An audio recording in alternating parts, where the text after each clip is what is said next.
What's up, everybody? Welcome to Skillz O'Meter. My name's Emil, Cypher Sons, Tales of the Cypher, with the one and only AT. AT, how are you doing? Good. I'm really happy to be here and Awesome. excited for the interview. Yeah, of course. So, I mean, we can call you an honorary Canadian now. You've been here a few times. Yeah, a few times. What do you think of the Montreal breaking scene? I think it's really dope. It's raw and like people are really ciphering and vibing. Yeah. It's really cool. Mm-hmm. It reminds me of the scene of Finland when I started. Okay. Maybe nowadays it's a little bit different. Yeah. But when I started, it was really similar. That's exactly what I was going to ask. Like, how do how do you compare that to Finland? Like, I guess the similarities are just the ciphers, really. Yeah. Okay. The ciphers and like the rawness. People are like hungry in the ciphers and like. Yeah, it's not like showing off. It's like really just vibing and catching a vibe in the jams. And the Finnish scene now, like you said, it's a bit different. Yeah. How did that change? I guess with big jams or. We don't have so big jams in Finland. Okay. Scene is quite small, but I feel like nowadays it's like more friendly and. Before when I started, it was more heated. There was more beefs and battles in the cipher. Yeah. There is still battles nowadays, but I feel like everybody's friend with each other, and it's like a big family. And before it was more like crews, and then in the jams, everybody was like testing. It sounds exactly like the same like in Montreal. I think it's just maybe like a, everybody around the world maybe, I think, is getting to that point where it's just like a bit more friendly. Like, before it's like there's a practice with this crew and then that crew is all the way there. Yeah. So now it's like everybody like, what's up, like practices, and it's a bit more natural, right? Yeah. So if you just back to, to the timeline, bringing you all the way back, how, when did you start breaking? What attracted you to the dance? Do you remember like the first time you ever saw breaking? Yeah. There was Bombfunk MCs, freestyler. Yeah. So everybody in Finland was breaking that time, like all the little boys. My brother was breaking, and all his friends, and they were breaking in our living room, doing windmills, and my father was like reading online some guidance how to do windmill, like, okay, put your hand here, because there was no, I didn't know if there was videos, but at least they didn't find. Yeah. So I was just reading. And my brother was doing the windmill, but I didn't try. I tried some freeze maybe, but not really. But then years later, because I was always dancing, like taking some dance classes. And then when I was around 14, 15, I went to a breaking workshop of Flomo crew. And then around what year? 2004. Okay. Yeah. Okay. And I was already really into dancing, and that was already kind of starting to be my lifestyle. All my friends were dancing, and we were like every day going to practice and chill. And that time when I went to the workshop, I just fell in love with it, and I was like, I need to learn this. It was just so something so that excited me so much. I wanted to test myself if I can do all this. Yeah. And then I started like boom, like every day, every day going to practice and taking classes from Taya and. Okay, dope. Yeah. And you said you danced before, like what styles did you do? Like all kinds of styles. It was like, first it was like once a week dance classes when I was a kid, and then later it was like some more like contemporary or jazz, and then it changed to some hip hop classes. I was taking a lot of hip hop like choreography class, and then I got more interested in the battle aspect. Okay, though, was the whole? I think it's really cool that your dad was like looking at how to do the windmill, helping you guys out. Yeah. And then you started later. Was Flomo like the very first crew like you started like getting down with, or was there like little like like Taya was my biggest teacher in the beginning, and also other people like Ata, also Focus. Yeah. And other people too, but there was like people who started around the same time with me that I was practicing with. Okay. And we never had a crew, but we just are vibing and traveling and stuff together. But then later everybody else kind of quit, and I was still doing it, and Flomo kind of took me under the wing, and Taya started to take me to jams like really quick after I started. She was like teaching me in the practice spot too, and like asked me if I want to come practice. So like it was really like big help in the beginning that she helped me like this. Okay. And saw some potential in me. Okay, dope. So, you know, it was you, it was Taya. How's like the B-girl community in Finland? Is it pretty big, or is it still small? No, it's like there was no basically other B-girls than Taya, who was like really like actively. Like there was couple in other cities too, but who was really like representing and going to international jams. It was Taya. Okay. And Lisa also before, but she quit before I started. Okay. But nowadays there is more B-girls in Finland. But yeah. Okay, that's dope. I mean, most probably. I mean, your influence was definitely massive for that. After Taya was yourself, and then I guess the B-girl community really grew from and there. Taya has been teaching a lot of B-girls. I think she's like... She still teaches? Yeah. Oh shit, dope. Yeah. That's cool. Yeah. Awesome.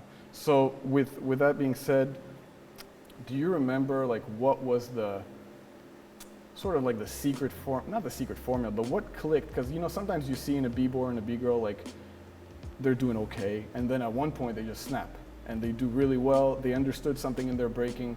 Was there a moment at film where you're like, okay, this is our time now. We're just winning one after the other, and you kind of just keep that streak going. Do you recall a time like that where it's just like something just clicked? I think like Finnish mentality is that we are like super hard workers. Okay. I think people have been like putting so much work for their foundation, and then when they started traveling, they were like super hungry, and then I think the traveling was the time that they start like getting so hyped to go there and battle. So I think that has been the time that they really started like getting even better than before.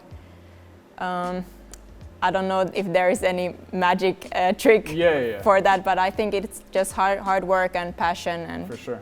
Yeah. For yourself, do you like that was as a crew? For yourself, was there what was the moment where you started like getting the finals, winning jams one after the other? For me it was like because I got really like quick good, like I already like after 1 year of breaking I was already battling with Taya, and like it was really quick the start, but I feel like then I started having too much pressure myself, and I felt like the turning point for me really that I felt comfortable with my dance was that I had to do a surgery of my shoulder. And then after this I kind of remembered why I started. Again, I didn't like care if I do this or this move or that move, and people were telling like, oh, you should do this and you should do power moves and this, but I was just like, I just enjoy dance because I couldn't do stuff and I was just so hyped to battle, and I think that was the time I started like really winning more and be like happy with what I see if I watch my own videos. Then it was like more natural, and I was not stressing about the moves. It was like just vibing and enjoying. Okay. I think it's definitely like something hard to do whenever people want to sort of bring what they're doing in a cypher into the stage, and that's something that I think not a lot of people are able to do. So, you know, just being able to accomplish that is definitely something. So do you recall, like, was there any memorable battles for you in terms of like, if I ask you like your favorite one-on-one or one of your few favorites, do you remember? I mean, maybe one of the biggest wins for me has been the IB footwork battle. And it was a big thing for me because I was the first girl, and I think the only girl who has won that. So it was something that meant a lot to me, that I beat all the guys, because that has always been kind of my mentality, that maybe I don't win, but I'm gonna prove my point and show, and maybe smoke some of them on the way, but maybe I don't win the finals, but at least like show that I can do that too. So that was really big thing for me, especially because like footwork is something I really love in breaking, so it was like my field. And there was big names too, so I was like really happy about that. Yeah, for sure. No, it's definitely an accomplishment. So this is kind of like a perfect segue to my other question. So, you know, in the last 10 years, you've seen B-girls really, I would say, dominate in an international stage, and to the point where really like the B-boy versus B-girl comparison, it's not really a conversation anymore. So you started, like you just mentioned, you started even a bit before that to start beating these, you know, big names, B-boys, like the guys that they kept using this excuse of B-girl props, you know, and stuff like that. That whole B-girl props thing, like, did you see that as something that frustrated you, or was it added pressure, or is it just something you ignored? You know, how did you really deal with that aspect? Yeah, I think in Finland I never felt that Okay. there is B-girl props, because like Taija was doper than most of the guys. Okay. So I never thought that like I should get easier props somehow. Like in the beginning it was really just that I'm just like the guys, like I didn't compare myself to anybody. Yeah. Maybe some stuff was harder to learn for me, but I just wanted to put more in work, and that gave me like more fire. Yeah. And maybe later then I start like hearing something, people talking, and then then I was just, it was just like for me like what, like yeah. I don't know, I didn't get it personal, but myself I didn't let it affect me, like for sure.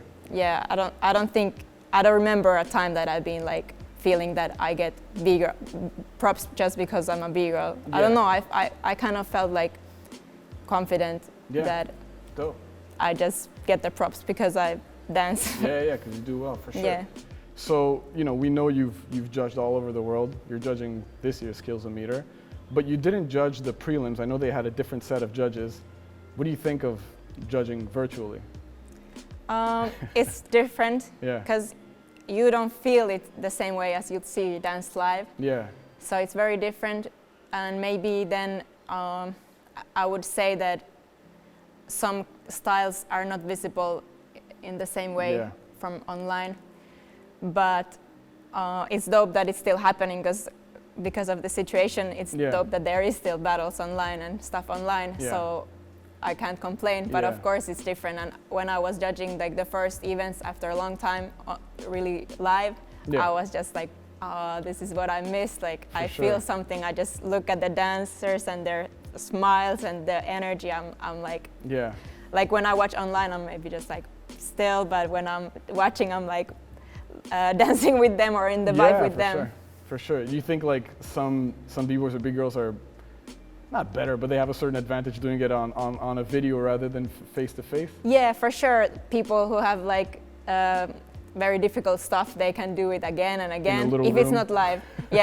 But if it's not like if they can record again and again, then it's like they have better chance to have a clean set than if it's just one shot. For sure. And in terms of like the breaking scene worldwide right now, currently, like what do you think of the current breaking scene? Like where, you know, how would you describe it? Do you like where we're heading, you know, with the direction right now with breaking? Yeah, I like. I think it's nice that there is more opportunities, and it's for sure it's like the scene is gonna grow with Olympics and all this. So it's a good thing, and I think it just has to be organized well and respect the culture. So it's then it's gonna be a dope thing for the whole scene, and I'm sure that all those people who get into breaking with this more competitive side, I'm sure they're gonna find the more underground and like artistic side of the dance too, if they really love it. Yeah. At the end of the day, you know, you love it, you'll find something for yourself anyway. And it's nothing away from us if somebody else wants to be more on the competition side. Yeah, of course. Yeah, for sure. So, and in terms of, again, international, you've been to the Olympics. You've judged the Youth Olympics. In South America. How was that whole experience? Because this is the first time you see like flags, I guess, of different countries, but this is breaking. You know, how was that whole experience? It was really nice. I think it was really well organized, and after this I was like, okay, it's gonna be nice that breaking is going to the Olympics. Before I was maybe a little bit worried, like how is it gonna change? But it was really nice, the vibe was really nice, and the whole, like the Olympic committee was like they're sitting on the floor, like they're super hyped and they want to learn. After the jam, they wanted us to teach some Indian steps and whatever to them. Nice. It was really nice, and the crowd was super hyped. Everybody was just like super happy, and I don't know, it was like good representation of breaking to the world. I think it was really dope. Okay. Last question I got, and again, related to the Olympics, like what's most exciting for you about the upcoming Olympics? 2024 is going to be, a massive deal. I think the main question is, how do you foresee the world reacting to 2024 Olympics for breaking?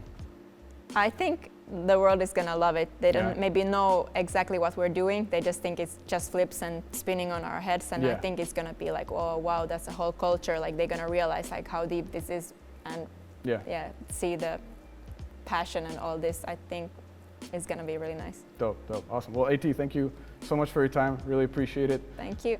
Other than that, signing off, Emil, AT, peace.